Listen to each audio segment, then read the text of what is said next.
અમરેલી જિલ્લાના ધારી તાલુકામાંથી દીપડાનો આતંક સામે આવ્યો છે, જેમાં 2 વર્ષના બાળકને દીપડાએ ફાડી ખાધા હોવાના સમાચાર મળતાની સાથે સમગ્ર અમરેલી જિલ્લામાં ખળભળાટ મચી ગયો છે। આ ઘટના સામે આવતાની સાથે સ્થાનિક પોલીસ અને વન વિભાગની ટીમ પણ આ દીપડાને શોધવા માટે કામે લાગી છે। જો કે આ સમગ્ર ઘટના કેવી રીતે બની હતી, શું સમગ્ર મામલો છે, વાત કરીશું આ વિડીયોમાં।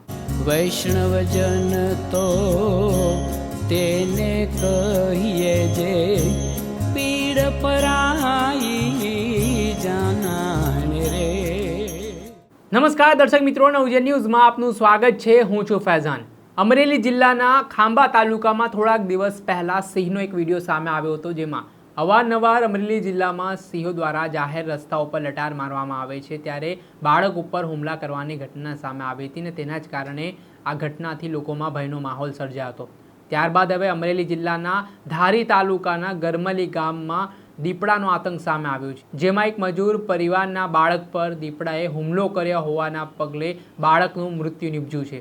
ઘટનાની વાત કરીએ તો બપોરના સમયે જોરુભાઈ આપાભાઈની વાડીએ 2 વર્ષીય બાળક ચિરાગ વિપુલભાઈ ભાભોર તે ઝૂલામાં સૂઈ રહ્યો હતો। આ દરમિયાન દીપડો છે તે વાડીમાં પ્રવેશે છે અને અચાનક જ આ 2 વર્ષના બાળક ઉપર હુમલો કરી દે છે। તેના ગળાના અને માથાના ભાગે ગંભીર ઈજાઓ પહોંચાડવામાં આવે છે અને દીપડો ત્યાંથી નાસી છૂટે છે। આ ઘટનાના પગલે જ્યારે આ મૃતક બાળકના માતા પિતાને જાણ થાય છે તો તાત્કાલિક ઘટના સ્થળે દોડી આવે છે અને બૂમાબૂમ કરતા આસપાસના લોકો પણ ઘટના સ્થળે દોડી આવ્યા હતા। ત્યારે આ બાબતે જે ગરમલી ગામના સરપંચ છે તેઓ દ્વારા પણ નિવેદન આપવામાં આવ્યું છે। પહેલાં તો શું સમગ્ર ઘટના બની હતી અને કેવી રીતે બની હતી તે સાંભળી લો।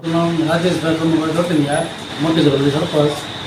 અને આ ઘટના લગભગ સાંજના 7:30 વાગ્યાને આશરે બનેલ છે। અને મોટી ગરમલી ગામમાં વાડી વિસ્તારમાં ચિરાગ વિપુલભાઈ ભાંભોર, જે 2 વર્ષનો બાળક, એની ઉપર ઓચિંતાએ દીપડાએ હુમલો કરેલ। તો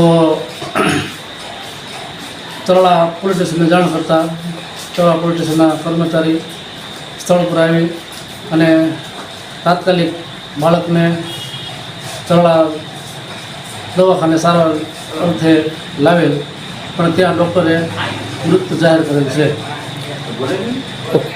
આ હતા ગરમલી ગામના સરપંચ। તેમના દ્વારા જે અવારનવાર દીપડાનો આતંક આ વિસ્તારમાં જોવા મળે છે, તેના કારણે હવે ત્યાંના સ્થાનિકો, ખેડૂતોમાં પણ ભયનો માહોલ સર્જાયો છે। આ ઘટનાના પગલે સ્થાનિક પોલીસની ટીમ પણ ઘટના સ્થળે દોડી આવી હતી અને વન વિભાગને જાણ કરવામાં આવતા વન વિભાગની ટીમે આ દીપડાને પકડવા માટે પાંજરા ગોઠવ્યા હતા અને મા મહેનતે 24 કલાકની જહેમત બાદ હવે જે આ દીપડો છે તે પાંજરે પુરાયો છે। ને આ પ્રકારની ઘટનાથી હાલ પરિવારમાં આઘાત સરી પડ્યો છે, કેમ કે એક 2 વર્ષના નાના માસૂમ બાળકના મૃત્યુથી હાલ પરિવારજનો છે તે શોકમાં મુકાય છે।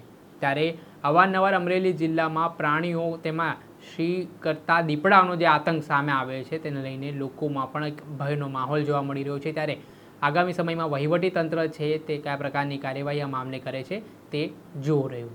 દર્શક મિત્રો, અત્યાર સુધીમાં બસ આટલું। આવા નવા વિડીયો સાથે આપણે માહિતગાર કરતા રહીશું, એટલે નવજીવન ન્યૂઝ ચેનલને આપ લાઇક કરી લો, સબસ્ક્રાઇબ કરી લો અને શેર કરવાનું ભૂલતા નહીં। વૈષ્ણવજન તો તેને કહીએ જે પીડ પરાઈ